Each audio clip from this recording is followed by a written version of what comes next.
الحمد لله نحمده ونستعينه ونستغفره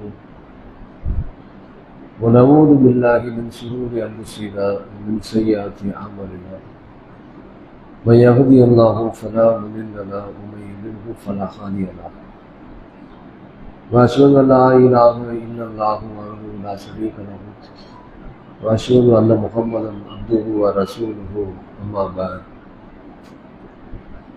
கண்ணியத்திற்குரிய எல்லாம் அல்ல அல்லாஹுவின் நல்லடியார்களே, அல்லாஹுடைய தூதர் நபிகள் நாயகம் ஸல்லல்லாஹு அலைஹி வஸல்லம் அவர்களின் மீதும் அவர்களுடைய சொல் செயல் அங்கீகாரம் ஏற்று தங்களுடைய வாழ்க்கையை அப்படியே அமைத்துக் கொண்ட சத்திய சகாபாக்கள் மீதும் சகாபி தோழிகள் மீதும் அல்லாஹு ரப்புல் ஆலமீன் நம் மீது கடமையாக்கி இருக்கின்ற ஜும்மாவை நிறைவேற்றுவதற்காக இங்கே குழுமியிருக்கும் நம் அனைவரின் மீதும் அல்லாஹுடைய சாந்தியும் சமாதானமும் என்றென்றும் நின்றமாக. கண்ணியத்திற்குரிய சகோதர சகோதரிகளே, அல்லாஹுடைய பேரருளால் அவனுடைய மார்க்கத்தை அதன் தூய வடிவத்திலே அறிந்து இயன்ற வரைக்கும் பின்பற்றுகிற நல்ல மக்களாக அல்லாஹ் ரப்புல் ஆலமீன் உங்களையும் நம்மையும் ஆக்கியிருக்கிறான். அல்லாஹுவையும் அவனுடைய தூதரையும் நம்பிக்கை கொண்டிருக்கக்கூடிய நாம் தூதரின் வழியில் நம்முடைய வாழ்வியலை அமைத்து இன்மையிலும் மறுமையிலும் வெற்றி பெறக்கூடிய மக்களாக ஆக வேண்டும். கண்ணியத்திற்குரிய சகோதரர்களே, அல்லாஹு ரப்புல் ஆலமீன் அவனை நம்பிக்கை கொண்டிருக்கின்ற மக்களுக்கு பல்வேறு கடமைகளை நம் மீது சுமத்தி இருக்கிறான். அதில் ஒரு மிக முக்கியமான கடமைதான் நன்மையை ஏவி தீமையை தடுப்பது. அல்லாஹ் ரப்புல் ஆலமீன் திருக்குர்ஆனில் குன்தும் கைர உம்மத்தின் உஹ்ரஜத் லின்னாஸ் தஅமுரூன பில் மஅரூஃபி தன்ஹவுன அனில் முன்கர், மனிதர்களிலே நீங்கள் சிறந்த சமுதாயமாக இருக்கிறீர்கள், ஏனெனில் நன்மையை ஏவுகிறீர்கள், தீமையை தடுக்குகிறீர்கள் என்று அல்லாஹ் ரப்புல் ஆலமீன் திருக்குர்ஆனில் சொன்னார். நபிகள் பெருமானார் ஸல்லல்லாஹு அலைஹி வஸல்லம் அவர்களுக்கு முன்பாக இந்த சமுதாயத்தில் ஏராளமான தூதர்கள் வந்தார்கள். ஒரு தூதர் வருவார், அந்த தூதருக்கு பின்பாக இன்னொரு தூதர் வருவார். இப்படி தொடர்ச்சியாக இறைவன் தூதர்களை அனுப்பி கொண்டே இருந்தான். இறுதியாக நபிகள் நாயகம் ஸல்லல்லாஹு அலைஹி வஸல்லம் அவர்களை தூதராக தேர்ந்தெடுத்து இறுதி நபியாக அல்லாஹ் ரப்புல் ஆலமீன் ஆக்கினான். அல் யௌம அக்மல்து லக்கும் தீனக்கும் வ அத்மம்து அலைக்கும் நிஅமதி வ ரலீது லக்குமுல் இஸ்லாம தீனா. ஹஜ்ஜத்துல் விதாவில் நபிகள் பெருமானார் ஸல்லல்லாஹு அலைஹி வஸல்லம் அவர்களுக்கு திருமுறை குர்ஆனில் அருளப்பட்ட இறுதி வசனம், இன்றைய தினம் இந்த மார்க்கத்தை நான் பூர்த்தியாக்கிவிட்டேன், என் அருளை உங்கள் மீது பொழிந்து விட்டேன், நீங்கள் வாழ்வதற்கு ஏதுவாக இசைவாக நான் இஸ்லாத்தை தேர்ந்தெடுத்துள்ளேன் என்று அல்லாஹ் ரப்புல் ஆலமீன் இறுதியாக ஒரு திருமுறை குர்ஆன் வசனத்தை அருளினான். நபிகள் நாயகம் ஸல்லல்லாஹு அலைஹி வஸல்லம் அவர்களும் தங்களுடைய சஹாபாக்களுக்கு மத்தியிலே கேட்டார்கள், மக்களே, நான் இந்த மார்க்கத்தை உங்களிடத்தில் முழுமையாக ஒப்படைத்து விட்டேனா என்று கேட்டார்கள். சஹாபாக்கள் சொன்னார்கள், முழுமையாக ஒப்படைத்து விட்டீர்கள் என்று. மீண்டும் நபிகள் நாயகம் ஸல்லல்லாஹு அலைஹி வஸல்லம் அவர்கள் கேட்டார்கள், மக்களே, நான் இந்த மார்க்கத்தை முழுமையாக உங்களிடத்தில் ஒப்படைத்து விட்டேனா என்று கேட்டார்கள். சகாபாக்கள் முழுமையாக ஒப்படைத்து விட்டீர்கள் என்று சொன்னார்கள். மூன்றாவது முறையும் கேட்டார்கள், நான் இந்த மார்க்கத்தை உங்களிடத்தில் முழுமையாக ஒப்படைத்து விட்டேனா என்று. சகாபாக்கள் முழுமையாக ஒப்படைத்து விட்டீர்கள் என்று சொன்னார்கள். நபிகள் பெருமானார் ஸல்லல்லாஹு அலைஹி வஸல்லம் அவர்கள் வானத்தை நோக்கி சொன்னார்கள், அல்லாஹ்வே நீயே சாட்சி, அல்லாஹ்வே நீயே சாட்சி, அல்லாஹ்வே நீயே சாட்சி என்று நபிகள் நாயகம் ஸல்லல்லாஹு அலைஹி வஸல்லம் அவர்கள் சொல்லிவிட்டு மக்களுக்கு ஒரு அழகிய உபதேசம் செய்தார்கள். இங்கு இருப்பவர்கள் இங்கு இல்லாதவர்களிடத்தில் சென்று இந்த செய்தியை எடுத்து சொல்லுங்கள் அப்படின்னாங்க. இங்கு இருப்பவர்கள் இங்கு இல்லாதவர்களிடத்தில் சென்று இந்த செய்தியை எடுத்து சொல்லுங்கள். அவர்கள் உங்களை விட ஈமானில் வலிமை உள்ளவர்களாக, நம்பிக்கையில் வலிமை உள்ளவர்களாக இருப்பார்கள் என்று நபிகள் நாயகம் ஸல்லல்லாஹு அலைஹி வஸல்லம் அவர்கள் சொன்னார்கள். நபிகள் நாயகம் ஸல்லல்லாஹு அலைஹி வஸல்லம் அவர்களுக்கு பின்பாக இறைவன் இறை தூதருக்கு வழங்கிய தூது செய்திகளை அனைத்து சமூக மக்களுக்கும் எடுத்து சொல்லுகிற கடமை அல்லாஹ்வையும் அல்லாஹ்வுடைய தூதரையும் நம்பிக்கை கொண்ட மக்களின் மீது இருக்கிறது என்பதை அல்லாஹ்வுடைய ரசூல் அவர்கள் தன்னுடைய இறுதி பேருரையிலே பதிவு செய்துவிட்டு சென்றார்கள். அதனாலதான் அல்லாஹ் ரப்புல் ஆலமீன் நம்மை நோக்கி சொல்லுகிறார், நீங்கள் சிறந்த சமுதாயமாக இருக்கிறீர்கள். ஏனெனில் நீங்கள் நன்மையை ஏவுகிறீர்கள், தீமையை தடுக்குகிறீர்கள். இப்ப நன்மையை ஏவுவதும் தீமையை தடுப்பதும் ஒவ்வொரு முஸ்லிமின் மீதும் உள்ள கடமையாக இருக்கிறது. அந்த கடமையை நிறைவேற்றுவதில் பெரும் அலட்சியத்தை நாம் நம்முடைய வாழ்வியலில் மேற்கொள்ளக்கூடாது. ஒரு சமுதாயத்தினுடைய பெரும் வீழ்ச்சிக்கு என்ன காரணம் என்னவென்று சொன்னால், அந்த சமுதாயத்தில் நடக்கின்ற தீமைகளை தடுக்காமல் அந்த தீமைகளை அங்கீகரித்து அந்த தீமையை வேடிக்கை பார்க்கிறது இருக்குல்ல, அதுதான் ஒரு சமுதாயத்தினுடைய வீழ்ச்சிக்கான அடித்தளம். இந்த சமுதாயம் அழிய போகிறது, கேடு கெட்டு போக போகிறது, கேவலப்பட போகிறது, இழிவை சந்திக்க போகிறது என்று நாம் தெரிந்து கொள்ள வேண்டும் என்று சொன்னால், எந்த சமுதாயத்தின் தீமைகள் பெருத்து வளர்கிறதோ, முஸ்லிம் சமுதாயத்தில் அல்லாஹ்வுக்கும் அல்லாஹ்வுடைய தூதருக்கும் மாற்றமாக நடக்கிற நிகழ்வுகள் பெருத்து வழிகிறதோ, அந்த நிகழ்வுகளை ஆதரித்து அங்கீகரித்து அதனுடன் கலந்து பயணிக்கிற மனநிலை எப்பொழுது ஒரு முஸ்லிமுக்கு உருவாகிவிட்டதோ அப்போது நாம் தெரிந்து கொள்ள வேண்டியதா, இது கேவலப்பட போகுது, இது அசிங்கப்பட போகுது அப்படின்னு சொல்லி. எப்பொழுது தீமைகளை அங்கீகரிக்காமல் இது தீமைதான் என்பதை சுட்டி காட்டுகிற துணிச்சலும் நம்பிக்கையும் நம்முடைய உள்ளத்தில் இருக்கிறதோ, சமுதாயத்தினுடைய கண்ணியம் உயர்த்தப்படும், மார்க்கத்தின் கண்ணியம் உயர்த்தப்படும், மார்க்கம் சமூகத்தில் மதிக்கப்படும். அல்லாஹ் ரப்புல் ஆலமீன் கொடுத்த இந்த மார்க்கத்தை நிறைய மக்கள் விமர்சனத்துக்கு உள்ளாக்குவதற்கு என்ன காரணம்? மார்க்கத்தில் தவறுகள் இருக்கிறதா? அல்லாஹ் ரப்புல் ஆலமீன் இந்த சமுதாயத்திற்கு சரியான வழிகாட்டுதலை கற்பிக்கவில்லையா?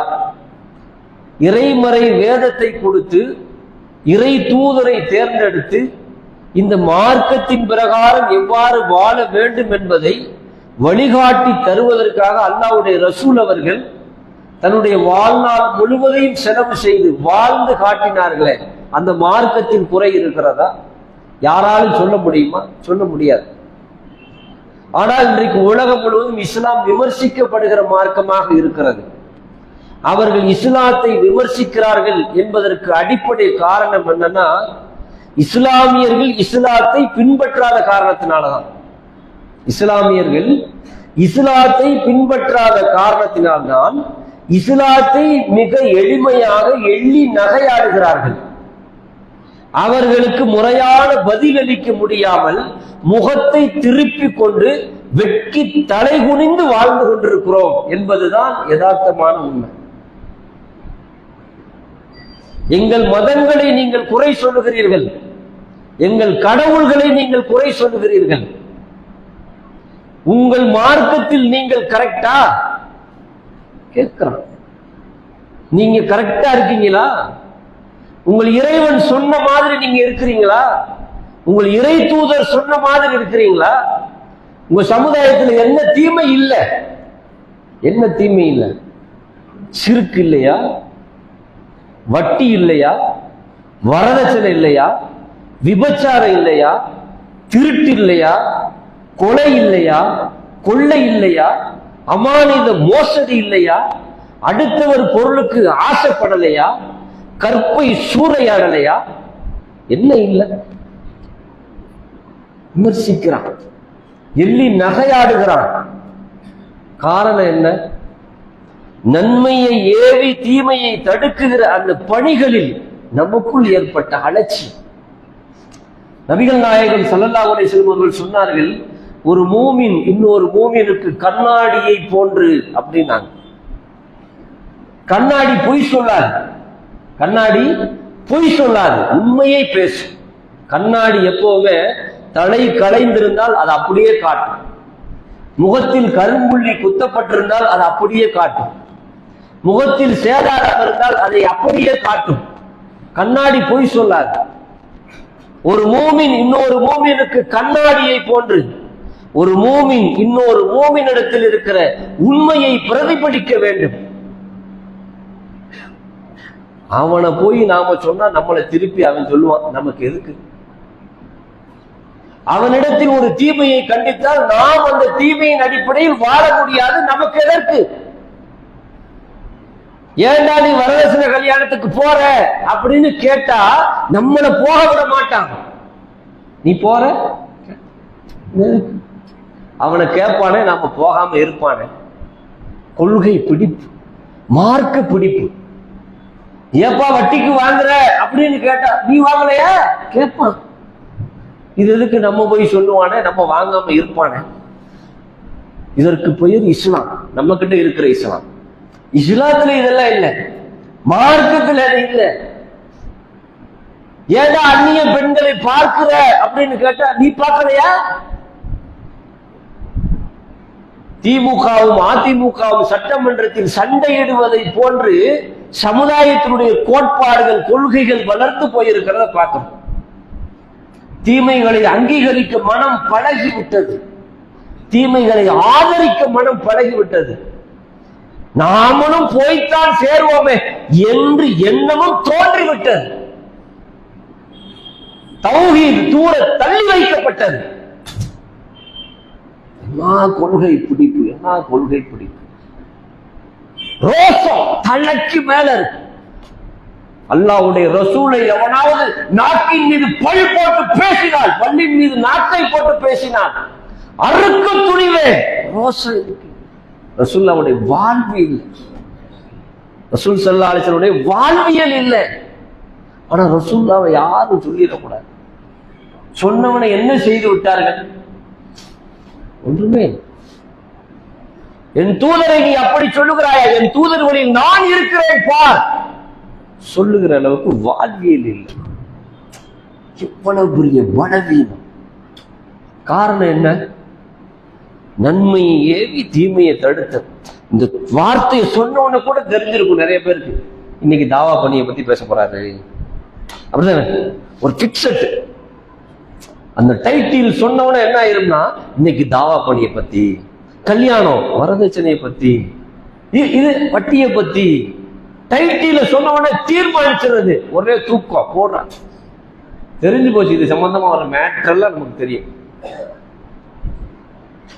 சொன்ன உடனே இது சம்பந்தமான எல்லா சப்ஜெக்டும் நமக்கு தெரியும். வட்டியை பத்தி இன்னைக்கு கூடாது, அவ்வளவுதானே? ரைட். வரதட்சணை அது கூடாது, அவ்வளவுதானே? இன்னைக்கு இதுதான் பேசுவோம். இதை நம்ம எத்தனை தடவை கேட்கணும், எத்தனை முறை கேட்டாலும் எத்தனை முறை செயல்படுத்தினோம் இந்த கேள்வி இருக்கு. எத்தனை முறை கேட்டாலும் எத்தனை முறை இந்த மார்க்கத்தை நம்முடைய வாழ்வில் செயல்படுத்தினோம் அந்த கேள்வி இருக்குல்ல, அந்த கேள்விக்கு பதில் இருக்குதா? பலவீனம் பலவீனம் பலவீனத்தை தவிர வேற ஒண்ணுமே. சமூக பணி, சமுதாய பணி, மார்க்க பணி எதுவுமே இல்லை. தாவா அழைப்பு பணி எதுவுமே இல்லை. ஒருத்தருக்கு ஒருத்தர் நல்லதை சொல்வதில் கூட ஏராளமான தடைகள். ஏன் சொல்லுவானே? அவனுக்கு தெரியாதா? இவனுக்கு தெரியாதா? தெரியாம தான் எல்லாத்தையும் செஞ்சுக்கிட்டு இருக்கிறாங்களா? அப்படியே தடுக்காமல் விட்ட சமுதாயத்தை அல்லாஹ் அழித்தான். வரலாறு நம்ம படிக்கிறோம். தீமைகளை தடுத்த சமுதாயத்தை அல்லாஹ் காப்பாற்றினான். தடுக்காமல் விட்டவர்களை, அதன் மீது அலட்சியம் காட்டியவர்களை அல்லாஹ் அழித்தான் என்கிற வரலாறு திருக்குர்ஆன்ல படிக்கிறோம். சனிக்கிழமைவாதிகள், மூசா அலைஹிஸ்ஸலாத்து வஸலாமுடைய சமூகம் சனிக்கிழமைவாதிகள். சனிக்கிழமை அவங்களுக்கு ஜும்மாவுடைய நாள். மீன் பிடிக்க போகாத கட்டளை. ஒரு நாள் முழுவதும் வேலைக்கு போகக்கூடாது. ஒரு நாள் முழுவதும் வேலைக்கு போகக்கூடாது. அன்னைக்கு மீன் துள்ளி குதிக்கிறது அந்த கடல்ல. பார்க்கிறான், என்னடா செய்யறது? ஒரு தந்திரம் பண்ணுவோம். சைடுல ஒரு ஓடையை வெட்டி விட்டு குதிக்கிற மீனெல்லாம் உள்ள தள்ளி அடைச்சிட்டு நம்ம மாட்டுக்கு விட்டுருவோம், நாளைக்கு குடிச்சுக்கிறோம். தந்திரம். ஜும்மாவுக்காக அழைக்கப்பட்டால் உங்களுடைய வியாபாரத்தை விட்டு விட்டு வாருங்கள். ரப்புல் ஆலமீனுடைய கட்டளை. அவன் கட்டளை உண்மைப்படுத்தப்படுகிறதா? அவனுடைய கட்டளை நிஜப்படுத்தப்படுகிறதா? வேலைக்கு கடையில் ஆளை வச்சுட்டு நீ வியாபாரம் பார்த்துக்கிட்டு நான் ஜும்மாவுக்கு போயிட்டு வரேன், ஹராம் ஹராம். விட்டுட்டு வா என்று சொல்லுகிற வியாபாரத்தை பார்த்து ஆளை நியமிப்பது ஹராம். அவன் காசு இருந்தாங்க, காசு யாருக்கு வருது? லாபம் யாருக்கு வருது? உன்னே தானே பார்க்க கூடாது நான் சொன்னேன். நீ ஆளை நியமிச்சுட்டு வருவியா ஜும்மாவுக்கு?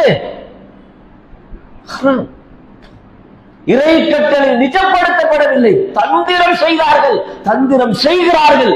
அன்றைக்கு தந்திரம் செய்தார்கள், மீனை குட்டத்தில் அழைத்தார்கள், மறுநாள் பிடித்தார்கள். நாங்கள் ஞாயிறு தானே பிடித்தோம் என்றார்கள். அல்லாஹ்வுடைய கட்டளைக்கு மாறு செய்யாதீர்கள் என்று ஒரு கூட்டம் சொன்னது. தடுத்தவர்களை அல்லாஹ் காப்பாற்றினான். எப்படியும் போகிறான் என்று நினைப்பவர்களையும் கட்டளை மீறியவர்களையும் அல்லாஹ் அழித்தான். வரலாறு. சிறுமைப்பட்ட குரங்குகளாக போங்கட்டான். சிறுமைப்பட்ட குரங்குகளாக போங்க அப்படின்னா, அப்படி ஒரு சட்டத்தை ரப்புல் ஆலமீன் இன்றைக்கு நிறைவேற்ற நாடினான். சலுகை போ, உன் பாதையில எவ்வளவு தூரம் நீ போக முடியுமோ போ, என்னென்ன தீமை செய்ய முடியுமோ செய். விபச்சாரம் பண்றியா, திருடுறியா, கொள்ளையடிக்கிறியா, கொலை பண்றியா, வட்டிக்கு வாங்குறியா, வரதட்சணை வாங்குறியா, அல்லாவுக்கு அல்லாதையெல்லாம் நீ அழைக்க நினைக்கிறியா, அழ இன்ன பது ரப்பிகள் அசதி. என்னுடைய பிடி கடுமையானது, ஒரு நாள் நான் பிடிப்பேன். அதற்கான கால அவகாசம் இருக்கிறது. மாலிக்கு யௌம் மித்தீன், நியாய தீர்ப்பு நாளுடைய அதிபதி அன்னைக்கு இருக்கு. இந்த வீழ்ச்சிக்கு காரணம் யார்? ரப்புல் ஆலமீன் அருளை புரியலையா? என்ன கொடுக்கல அல்லாஹ் நமக்கு? என்ன கொடுக்கல? வறுமையில் இருந்த நம்மை மீட்சியடை செய்திருக்கிறான். வறுமையில இருக்கமுல, வறுமையில இருந்தமுல. ஒவ்வொருத்தரும் தன்னுடைய சுய வாழ்க்கையை முன்னாடி சிந்திச்சு பாருங்க. எத்தனையோ பேர் சுடுகஞ்சி குடிச்சவங்க இருப்பாங்க, சுடுகஞ்சிக்கு ஊறுகாய் தொட்டுக்கிட்டு சாப்பிட்டவங்க இருப்பாங்க, நடந்தே போனவங்க இருப்பாங்க, சைக்கிள்ல போனவங்க இருப்பாங்க, கட்ட வண்டியில போனவங்க இருப்பாங்க, பஸ்ஸுக்கு காசு இல்லாம நடந்து போனவங்க இருப்பாங்க. இன்னைக்கு பறக்க வைக்கிறானே ரப்பு, என்ன கொடுக்கல? ரிசர்வேஷன் பண்ணி போக முடியுதுல, பெர்த் இருக்கா, உட்கார்ந்து போக முடியாது, வசதியை ஏற்படுத்தி கொடுத்திருக்கிறாங்கல்ல. பெர்த்ல போறதுக்கு நான் போய் ரயில்ல பெர்த்தை கண்டுபிடிச்சேன்னா, எவனோ ஒருத்தன் மனிதனுக்கு இது தேவைப்படும் உன்னை கண்டுபிடிச்சான். அந்த வசதி இருக்கா? அந்த வசதியை பெறுவதற்கான வாய்ப்பை ரப்பு ஏற்படுத்தினான்ல. அந்த மார்க்கத்துக்கு என்ன செஞ்சோம்? உண்ண உணவு, உடுத்த உடை, இருக்க இருப்பிடம், தாங்கி பிடிக்கின்ற சந்ததிகள், அரவணைக்கின்ற மனைவி, ஆறுதலான உறவுகள் எல்லாம் கொடுத்தானே, எல்லாம் கொடுத்தானே. அது மார்க்கத்துக்கு என்ன செஞ்சோம்? சிறந்த சமுதாயம் நீங்க அப்படிங்கிறான். சிறந்த சமுதாயம்ங்கிறதுக்கான என்ன காரியங்களை நாம் செய்தோம்? இந்த வாரம் சும்மா நல்லா இருந்துச்சு. அடுத்த வாரம் யாருங்க பேசினான்னு கேட்டா கூட நிறைய பேருக்கு நினைவு இருக்கிறது இல்லை. அடுத்த வாரம் போன வாரம் யார் பேசினா, என்ன பேசினாங்க அப்படின்னு கேட்டா, அது நல்லா பேசினாரு. என்ன பேசினாரு? நல்லா பேசினார். என்னதாங்க பேசினார்? நல்லாதான் பேசினாரு. ஆனா எதுவும் ஞாபகத்தில் இல்லை. உலகம் மயக்குகிறது, உள்ளங்களிலே வகை அதிகரிச்சிருக்கிறது, பயம், மரண பயம், உலக ஆசை பெருத்து வழிகிறது, மார்க்க சிந்தனை உள்ளங்களிலே மரணித்து போகிறது. எப்படி சிறந்த சமுதாயம்? இந்த மார்க்கத்தை அல்லாஹ் ரப்புல் ஆலமீன் அவன் மேலோங்க செய்வதற்கு என்ன வேணாலும் செய்வான். அது ரப்புடைய வேலை. நம்ம நினைச்சுக்கிறோம் அந்த பணியில பங்கெடுத்துக் கொண்டால் பெரும் கூலி. மார்க்கத்தை வளர்ப்பதற்கான பணிகளை மேற்கொண்டால் நமக்கு பெரும் கூலி இருக்கிறது. ஆனா நம்மளை நம்பி இல்ல ரப்பு. அல்லாஹ் அவனுடைய ஒளியை பூர்த்தியாக்கியே தீருவான். திருக்குறான்ல சொல்றான். அவர்கள் அல்லாஹ்வுடைய ஜோதியை ஊதி அணைக்க பார்க்கிறார்கள். யார்? நன்மை ஏவி தீமையை தடுக்காதவர்களும், அல்லாஹ் அல்லாதவற்றை அல்லாஹ் என்று வழங்குபவர்களும், நான் தான் அல்லாஹ் என்று சொல்லுபவர்களும் அல்லாஹ்வுடைய ஜோதியை ஊதி அணைக்க பார்க்கிறார்கள். அல்லாஹ் அவனுடைய ஒளியை பூர்த்தியாக்கியே தீருவார். திருக்குறான் வசனம். நம்மதான் சொல்லுவோம், கொசுவை வச்சு அல்லாஹ் வேலை வாங்கிடலாம். அந்த வார்த்தையில யாருக்காவது நம்பிக்கை இருக்கா? முதல்ல அந்த வார்த்தையில நம்பிக்கை இருக்கணும். முதல்ல கொசுவை வச்சு அல்லாஹ் வேலை வாங்கிடுவான், அப்பனா என் வாய்ப்பை பறிச்சிருவான் நினைக்கணும். கொசுவை வைத்து அல்லாஹ் வேலை வாங்கி விடுவான் என்பது அவனுடைய வல்லமை. என் வாய்ப்பை இறைவன் பறித்து விடுவான் என்பது என்னுடைய நம்பிக்கை. கொசுவிடத்துல என் வேலையை ரப்பு கொடுத்துட்டா நீ செல்லா காசு, நீ தேவையில்லை. என் மார்க்கத்தை சொல்ல நீ தேவையில்லை. இந்த கொசு போதும், அது சொல்லும். அல்லாஹ்வுடைய வல்லமை அப்படின்னு கொசுவை ஆய்வு செஞ்சீங்கன்னா கொசு ஆளை கொல்லும். ஒருத்தனை கொல்ல ஆயுதம் இருக்கணும்ல, துப்பாக்கி ஏந்தணும்ல, அணு ஆயுதங்களை கொண்டு போகணும்ல. அது ஒண்ணுமே இல்லை. லேசா கடிச்சு டெங்குவை பரப்பி விட்டு போயிடும், செத்து போயிடும். வடக்கு டெங்குவால் பாதிக்கப்பட்டு 1300 பேர் பலி, ஆஸ்பத்திரி நிறைந்து கிடக்கிறது செய்தி. கொசுவை வச்சு ரப்பு வேலை வாங்குவான் அப்படின்னு சொன்னா அந்த வார்த்தையில் நம்பிக்கை இருக்கணும். யாரை வச்சு அவனுடைய மார்க்கத்தை சொல்லணும் என்பது இறைவனுக்கு கணக்கெல்லாம் கிடையாது. யாரை வச்சு வேணா ரப்பு வேலை வாங்கிடுவான். இறைவா உன் பணியில் என் வேலை நான் செய்கிறேன் என்கிற முற்போக்கு சிந்தனை, நம்மை பங்கெடுத்துக் கொள்ளுகிற எண்ணம் நமக்கு இருக்க. அப்பதான் சிறந்த சமுதாயம். நபிகள் நாயகம் ஸல்லல்லாஹு அலைஹி வஸல்லம் அவர்கள் ஒரு வரலாறு முஸ்லீம்ல சொல்றாங்க. முன் சென்ற சமுதாயத்துல ஒரு மன்னன் அவன் வாழ்ந்துகிட்டு இருந்தான். அந்த மன்னன் மக்களிடத்துல என்ன சொன்னா, நான் தான் கடவுள், எனக்கு மேல கடவுள் கிடையாது, நான் தான் கடவுள், எல்லாரும் என்னையதான் வணங்கணும் அப்படின்னு அவன் சொல்றான். மக்கள் அவனை கடவுளா வணங்குறாங்க. ஏன்னா ஒரு சர்வாதிகாரம் படைத்த ஒரு மன்னன், அவனுடைய அதிகாரத்துக்கு இணையா ஒண்ணுமே கிடையாது. அப்ப அந்த மன்னனை தான் மக்களும் கடவுளா நினைச்சு வணங்குறாங்க. அப்ப அந்த மன்னர் இடத்துல ஒரு குருநாதர் ஒருத்தர் இருக்காரு. அது ஹதீஸ்ல வரும்போது சூனியக்காரர் அப்படின்னு பதிவு செஞ்சிருக்காங்க. சூனியத்துக்கு பல விளக்கம் இருக்கு. அதை இன்ஷா அல்லாஹ் வாய்ப்பு கிடைச்சா ஒரு நாள் பார்ப்போம். சூனியத்துக்கு பல விளக்கம் இருக்கு. சூனியக்காரர் ஒருத்தர் இருக்கிறார். இப்ப நம்ம காலத்துல சொல்லணும்னா மந்திரமா தந்திரமா, மேஜிக் மேன் அப்படின்னு சொல்லுவோம். அப்படி ஒரு மேஜிக் மேன் அவரோட இருக்கிறார். அவர் மன்னர்கிட்ட சொல்றார், நான் கற்ற கலைகளை நான் ஒருவருக்கு கற்பிக்கணும், அதற்கு ஒரு சிறந்த ஒரு மாணவர் எனக்கு வேணும் அப்படின்னு சொல்லி அந்த ஆள் கேட்கிறார். அப்ப மன்னர் என்ன செய்யறாருன்னு கேட்டா, ஒரு சிறுவனை பிடிச்சு, இந்தாங்க இவனை வச்சுக்கோங்க, இவனுக்கு எல்லாத்தையும் சொல்லி கொடுங்க அப்படிங்கிறார். அந்த சிறுவனை அழைத்துட்டு போய் அவர் என்ன செய்யறாரு, அவனுக்கு பாடம் எடுக்கிறார். அவன் பாடம் கற்பிக்க போகிற வழியில அல்லாவை வணங்குகிற அறிஞர் ஒருத்தர் இருக்கிறார். ரகசியமா யாருக்கும் தெரியாம, மன்னனை கடவுளாக வணங்காமல் அகில உலகை படைத்து பரிபாலிக்கிற அல்லாஹ் ஒருவன் இருக்கிறான், அவனை மட்டும்தான் வணங்கணும், இந்த மன்னன்லாம் கடவுள் கிடையாதுன்னு சொல்லி ரகசியமா இறைவனை வணங்கி கொண்டு ஒரு அறிஞர் இருக்கிறார்.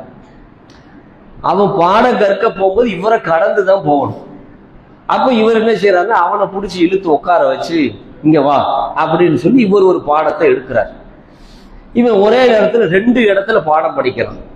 மந்திரமா தந்திரமா அதையும் படிச்சுக்கிட்டு இருக்கிறான், ஏகத்துவத்தையும் படிச்சுக்கிட்டு இருக்கிறான்.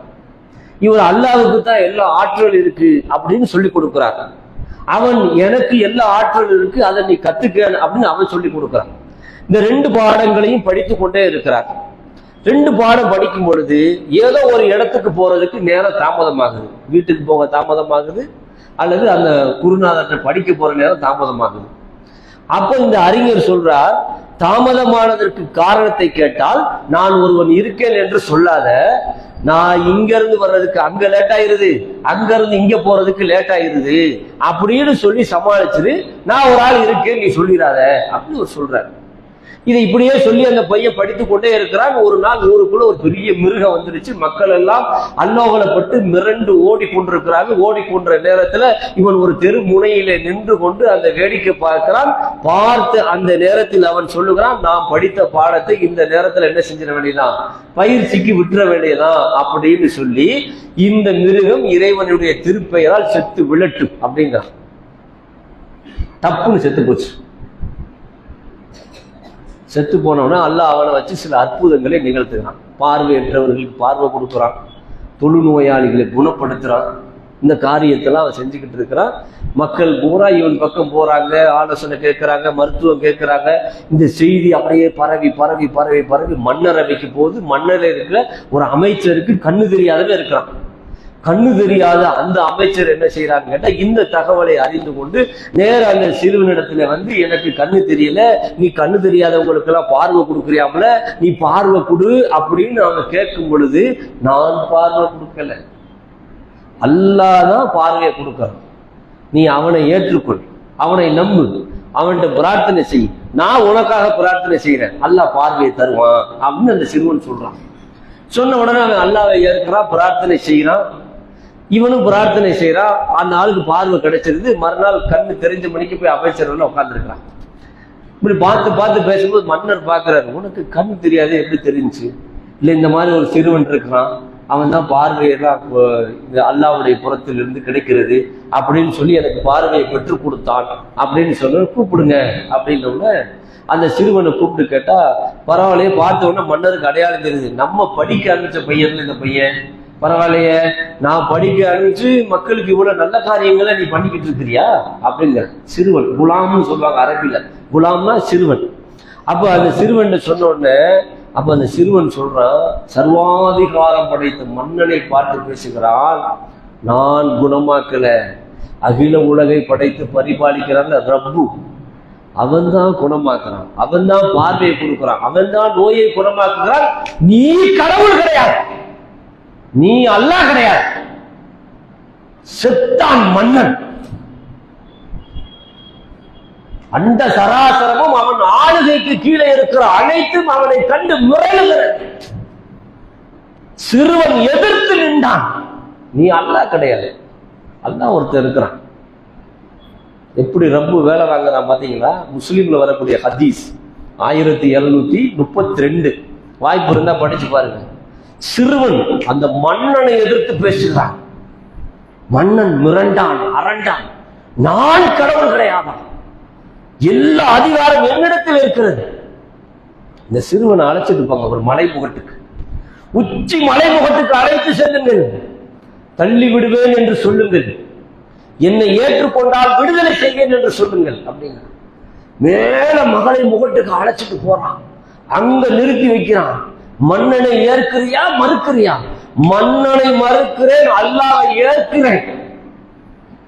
இறைவா, நீ நாடிய பிரகாரம் என்னை காப்பாற்றுறான். கையேந்தினான். அல்லாஹ் மலையை ஒரு ஆட்டு ஆட்டினான். சிப்பாய்கள் எல்லாம் கீழே விழுந்தார்கள். சிறுவன் இறங்கி வந்தான். வரலாறு ரசூலுல்லாஹ் சொல்றாங்க இந்த வரலாறு. இறங்கி வந்தான். மன்னன் கேட்டான், உன்னோடு சென்றவர்கள் செத்து படிந்தார்கள், நீ? நான் வந்து விட்டேன், இறைவன் என்னை காப்பாற்றி விட்டான். இந்த சிறுவனை மரக்களத்தில் அழைத்து செல்லுங்கள், நடுக்கடலிலே நிறுத்துங்கள், தள்ளிவிடுவேன் என்று சொல்லுங்கள், என்னை ஏற்றுக்கொண்டால் விடுதலை செய்யுங்கள், மறுத்தால் தள்ளி விடுங்கள் அப்படின்னா.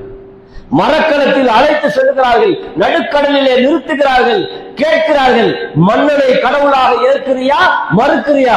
மன்னனை மறுக்கிறேன், அல்லாஹ்வை ஏற்கிறேன், இறைவா நீ நாடிய பிரகாரம் என்னை காப்பாற்றுறா என்று இறைவனிடத்திலே கையேந்தினான். அல்லாஹ் ஒரு ஆட்டு ஆட்டினான், அத்தனை பேரும் விழுந்தான். இவன் தண்ணிலே தள்ளி கொண்டே வெளியே வந்தான். மன்னன் கேட்டான், உன்னை எப்படித்தான் கொள்வது? அது என்னிடத்திற்கு சொன்னான். என்ன கொள்ளணும்னா ஏட்ட கேளு, நீ முடிவு செய்ய முடியாது. என்ன செய்யணும்? ஒரு பெரிய ஸ்டேடியத்துல, கிரவுண்ட்ல நாட்டு மக்கள் அனைவரையும் ஒன்று திரட்டு, என்னை நடுவில் கழுமரத்தில் ஆணி அடிச்சு நிப்பாட்டு, என் முதுகில ஒரு அம்புக்கூடு இருக்கும், அந்த அம்புக்கூட்டிலிருந்து ஒரு அம்பை எடுத்து பிஸ்மில்லாஹி ரப்பில் குலாம் என்று விடு, நான் செத்து மடிவேன் அவன் சொல்றான். உடனே ஆடு பறக்கிறது. ஏற்றுங்கள் கழுமரத்தில், அடியுங்கள் ஆணியில், அம்பை எடுத்து விடுங்கள், நாட்டு மக்களை கூட்டுங்கள் சொல்றான். நாட்டு மக்களை கூட்டுறான். அம்பு கூட்டிலிருந்து அம்பு எடுத்து பிஸ்மில்லாஹி ரப்பில் குலாம், இந்த சிறுவனின் இறைவனின் திருப்பெயரால் எரிகிறேன் என்று அடிக்கிறான். அல்லாஹ்வுடைய பெயரை சொல்லி அடிக்கிறான். கழுத்துல கிழிச்சு கம்பு, அந்த அம்பு வெளியே போகுது. சிறுவன் மடிகிறான். மொத்த நாடும் அஷ்ஹது அல்லா இலாஹ இல்லல்லாஹ் சாட்சி சாட்சி சொல்லுகிறேன், வணக்கத்திற்குரிய அல்லாஹ்வை தவிர வேறு யாரும் இல்லை. மொத்த நாடும் சொல்லு. செத்தான் மன்னன், சிறுவன் மொத்த நாட்டையுமே திசை திருப்பி விட்டானே. அனைவருடைய வீடுகளிலும் தெரு முக்குகளிலும் ஆழ குழி தோண்டுங்கள், நெருப்பை வளருங்கள், அனைவரையும் தள்ளுங்கள் அப்படின்னா அடுத்த ஆடு. என்னை ஏற்பவர்களை விடுதலை செய்யுங்கள், மறுப்பவர்களை கொள்ளுங்கள் அப்படிங்கிறான். வரிசையில் நிறுத்துகிறான், ஒவ்வொருவரையா தள்ளுகிறான் நெருப்புல. செத்தாலும் சாவோமே தவிர உன்னை கடவுளாக ஏற்க மாட்டோம் மக்கள் சொல்றாங்க. கடைசியாக ஒரு தாய் தன்னுடைய கையில் கை குழந்தையோடு இருக்கிறான். அவள் விழுகிற அந்த நேரத்தில் தாயின் மனசு லேசாவே ஆடு, குழந்தையோடு நெருப்புல குதிக்கிறதா அப்படின்னு. அப்போ அல்லாஹ் அந்த குழந்தையை பேச வைத்தார். தாயே குதியுங்கள், அதுதான் சுவனம் அப்படின்னு. தாய் குதித்தால் உடம்பு கீழே செல்லவில்லை, இருவருடைய உயிர் எடுக்கப்பட்டது, பாடி நெருப்புல விழுந்துச்சு. முஸ்லிம்ல வரக்கூடிய ஹதீஸ். ஒரு சிறுவனை வைத்து ரப்புல் ஆலமீன் அவன் மார்க்கத்தை மேலோங்க செய்வான். நம்முடைய பங்கு என்னன்னு தான் நம்ம பார்க்கணும். இந்த மார்க்கத்துக்கு நம்முடைய பங்கு என்ன, நம்முடைய சேவை என்ன, நம்முடைய பணி என்ன. செய்ய மாட்டேன் போ, செய்யலாம் போ. கொசுவை வச்சு அல்லாஹ் வேலை. சிறுவனுக்கு நம்மகிட்ட என்ன மரியாதை இருக்கும்? சின்ன பையனை கூப்பிட்டு பெரிய மசூரால உட்கார வைப்போமா, இல்ல சட்டசபைக்கு எம்எல்ஏ அனுப்புவோமா, இல்ல நாடாளுமன்றத்துக்கு எம்பி அனுப்புவோமா?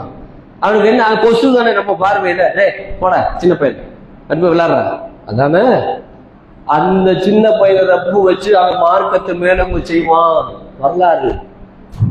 அதனால நம்ம நன்மை ஏவி தீமையை தடுக்குகிற பணிகளில் அலட்சியமா இருந்தோம்னு சொன்னா அழிவு மார்க்கத்துக்கு அல்ல, எனக்கும் என் குடும்பத்துக்கும் என் சந்ததிக்கும், எனக்கும் என் குடும்பத்துக்கும் என் சந்ததிக்கும் தான் அழிவே தவிர அல்லாஹ்வுடைய மார்க்கம் அல்ல. அல்லாஹ் அதை மேலங்க செய்வான். இது திருக்குர்ஆனிலும் நபிகள் நாயகம் ஸல்லல்லாஹு அலைஹி வஸல்லம் பொன்மொழியிலும் நாம் படிக்கிற வரலாறு.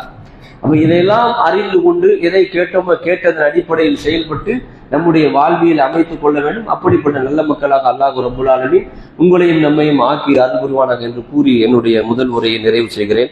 வாஹிருதவானா அல்ஹம்துலில்லாஹி ரப்பில் ஆலமீன். அஸ்ஸலாமு அலைக்கும் வரஹ்மத்துல்லாஹி வபரகாத்துஹு.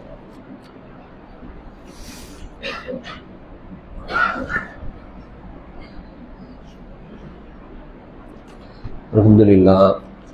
கண்ணியத்திற்குரிய எல்லாம் அல்லாஹ்வுடைய நல்லடியார்களே, 3 அறிவிப்புகள் இருக்கு. அதாவது நம்முடைய யூசுப் தோப் முஸ்லிம் ஜமாத் பள்ளிவாசல் சார்பாக வரக்கூடிய பிப்ரவரி மாதம் ரமலான் வர இருக்கிறனால எப்பவும் வருஷந்தோறும் இரட்டிப்பு சந்தா விதிக்கப்படும்.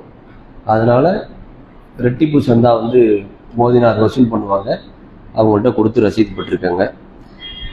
அதே மாதிரி இந்த வருடம் ரமலானுடைய நோன்பு கஞ்சிக்காக 5000 ரூபாய் நிர்ணயம் செய்யப்பட்டிருக்கிறது.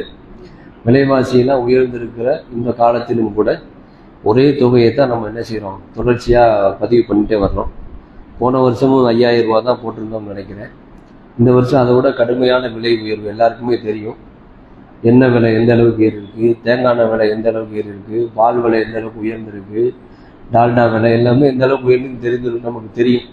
அந்த விலைவாசி உயர்வாக இருக்கிற இந்த நேரத்திலையும் அல்லாஹ்வுடைய கிருபையில் அந்த 5000 ரூபா தான் நிர்ணயம் செய்யப்பட்டிருக்கிறது. நோன்பு கஞ்சிக்கு பணம் கொடுக்கக்கூடிய சகோதரர்கள் தாராளமாக கொடுத்து உதவுமாறு உங்களை அன்புடன் கேட்டுக்கொள்கிறோம். அதே மாதிரி வெளியில் மருத்துவ உதவி கேட்டு துண்டு ஏந்தி நிற்பாங்க, தாராளமாக அதில் நிதி வழங்குமாறு கேட்டு நிறைவு செய்கிறேன். வாஹிருதவானா அல்ஹம்துலில்லாஹி ரப்பில் ஆலமீன். அஸ்ஸலாமு அலைக்கும் வரஹ்மத்துல்லாஹி வபரகாத்துஹு.